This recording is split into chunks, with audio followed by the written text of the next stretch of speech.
Queridos profesores, ¿cómo están ustedes? Espero que muy bien. Bueno, continuando con nuestras clases y habiendo considerado esta definición de Dror respecto del planeamiento, vamos a recordar y retomar dentro de esta definición clásica y clara del planeamiento, que es un concepto y es un concepto referido al proceso, ¿no? Que ese proceso va a consistir en un conjunto de decisiones para y orientados a la acción futura, donde nosotros vamos a buscar y compatibilizar los mejores medios para lograr los objetivos propuestos, ¿sí? Entonces, en esta visión, en esta definición que tenemos clara del planeamiento, retomamos la idea de proceso, ¿no?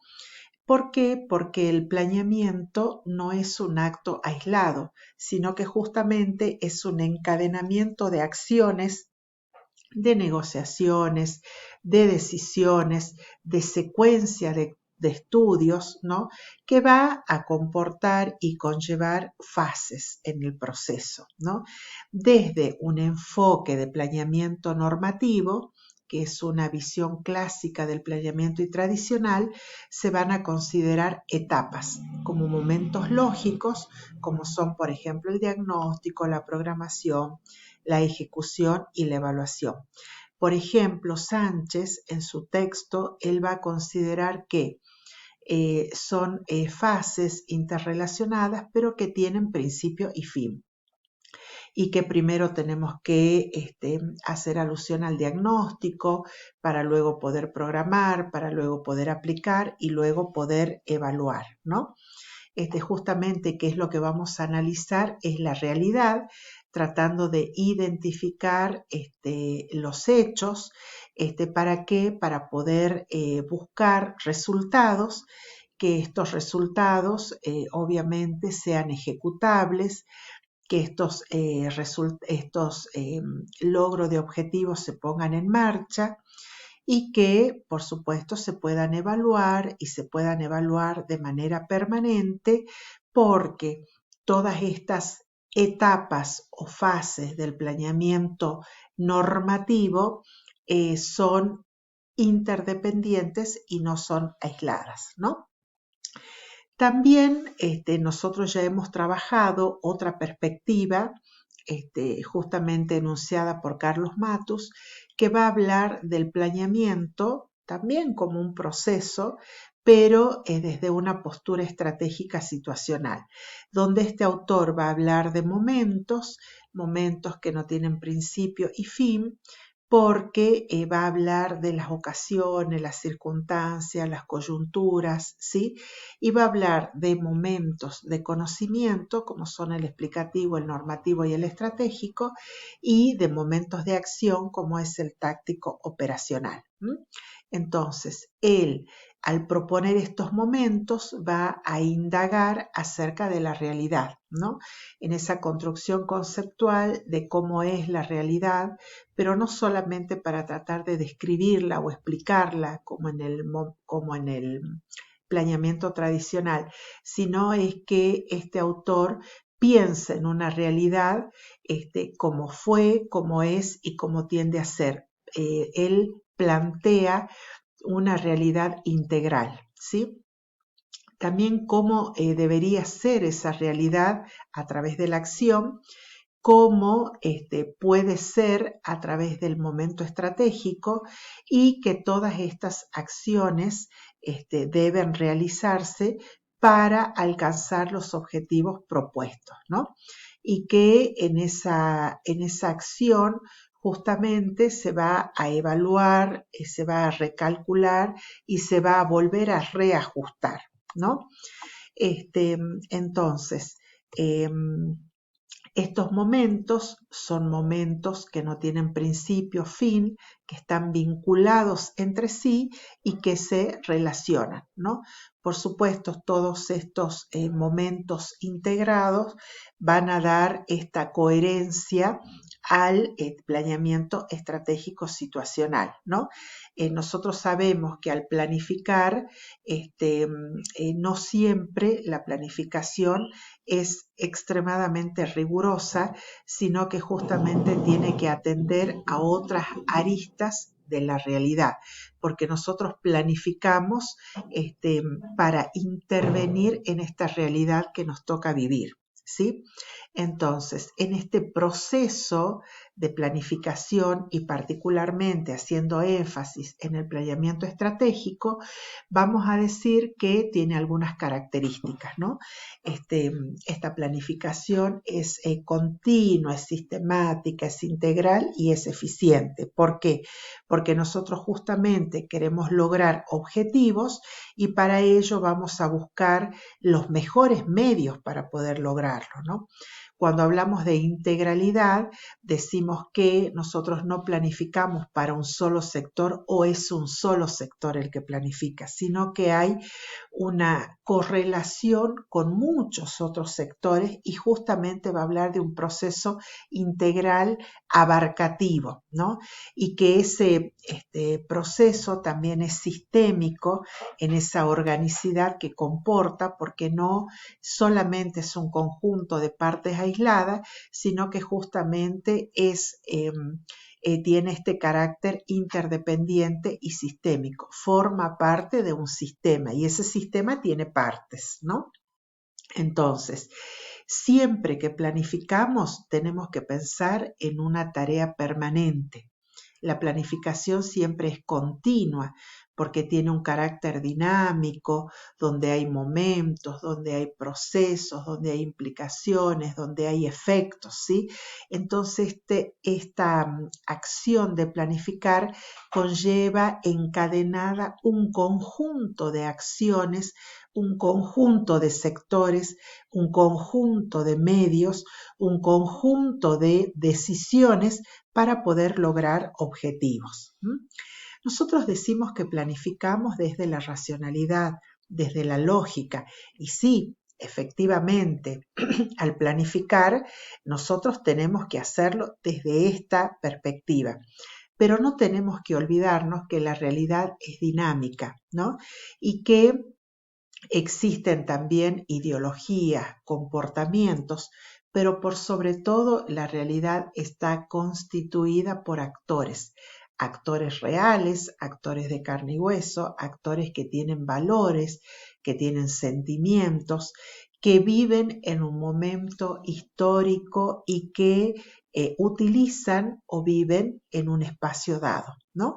Por lo tanto, el proceso de planificar no solamente es un proceso lógico y racional, porque la realidad no siempre se comporta de esa manera como la hemos diseñado, ¿no? Siempre hay algunas sorpresas, siempre hay ocasiones, siempre hay coyunturas, siempre hay momentos a tener en cuenta. Entonces, en esta acción que nosotros planificamos para el futuro, en estas decisiones que van a producir efectos a mediano, a corto y a largo plazo, es importante que nosotros podamos distinguir entre la acción de planificar y la acción de pronosticar, ¿sí? Cuando nosotros planificamos, posiblemente podamos pronosticar y podamos hacer una prognosis, un comportamiento probable de cómo puede ser ese futuro para el que nosotros estamos planificando, ¿no?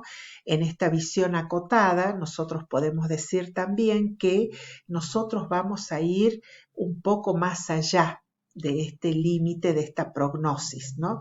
Y entonces nosotros vamos a considerar que nosotros podemos dominar este futuro. ¿Para qué? Para alcanzar los objetivos, ¿no? Si nosotros consideramos desde una visión prospectiva que nosotros podemos intervenir y podemos dominar el futuro. ¿Para qué? Para que podamos lograr los objetivos propuestos, entonces decimos que podemos también actuar y podemos inventar el futuro, ¿no? Que no solamente vamos a pensar en el planeamiento y vamos a intervenir desde el presente y desde el pasado para que se comporte de una manera determinada, sino que nosotros podemos intervenir para dominar ese futuro y para alcanzar los objetivos propuestos, ¿sí? Entonces, cuando nosotros decimos que al planificar tomamos decisiones, justamente es porque esto va a permitir que nosotros podamos decidir entre distintas alternativas, ¿no? Y esto nos va a permitir que nosotros podamos tener en cuenta las ventajas, las desventajas, los puntos positivos, los puntos negativos, los actores, las situaciones, la viabilidad, la estrategia, los distintos aspectos, ¿no? Las distintas partes del engranaje a la hora de planificar, ¿sí? Bueno, nosotros ya sabemos que no es una decisión aislada, sino que es un conjunto de decisiones y por eso hablamos que estas decisiones tienen que tener consistencia interna, tienen que tener congruencia entre ellas. Tanto el que planifica como el que decide, como el que ejecuta, cada uno tiene decisiones, cada uno tiene idiosincrasia, cada uno vive en un momento específico, pero esa articulación que tenemos que lograr en estos tres actores, por ejemplo, debe ser una decisión congruente, ¿no? En un conjunto de decisiones. El planificador puede actuar, pero si el que decide es otra persona, tiene que considerar cuáles son esas viabilidades que le corresponden a esta persona que decide desde el punto de vista político, por ejemplo, ¿no? También el planificador tiene que tener en cuenta el ejecutor, ¿no? La acción propiamente dicha. Por eso es un conjunto de decisiones articuladas, ¿sí? Desde estas dos visiones que hemos estado conversando acerca del planeamiento más tradicional, técnico, racional o convencional, no es que no se hayan considerado estos otros componentes de la planificación, sino que en esta visión, en este enfoque, se ha considerado la dimensión normativa. No tan así en el enfoque estratégico, que justamente va a poner el énfasis en la estrategia, en la relevancia de los actores, en el contexto, en la situación y en esa viabilidad de las propuestas, ¿no? Entonces, aquí nosotros tenemos dos visiones, dos enfoques del planeamiento. Por supuesto que estos enfoques están atravesados por los actores involucrados, ¿no? Si es una planificación desde un corte epistemológico singular o plural, va a ser una planificación tradicional o estratégica. Y desde el autor que nosotros consideremos puede considerarse una planificación estratégica situacional o interactiva o normativa o como la que considera la teoría de la acción, ¿no? Entonces, lo que queremos decir también es que muchas veces, desde este punto de vista epistemológico, hay un sujeto planificador, ¿no? Donde este sujeto va a tener una visión unilateral, fragmentada, reduccionista, ¿no? Donde hay una visión poco compleja de la realidad, ¿no? Como si la tiene también el planeamiento plural, donde existen más actores intervinientes, donde hay ya una visión más compleja de todos los componentes de la realidad social, ¿no? Donde hay otras perspectivas, otros puntos de vista, otros actores, otras visiones, otras ideologías, hay una multidisciplinariedad, pero el planeamiento ha sido estudiado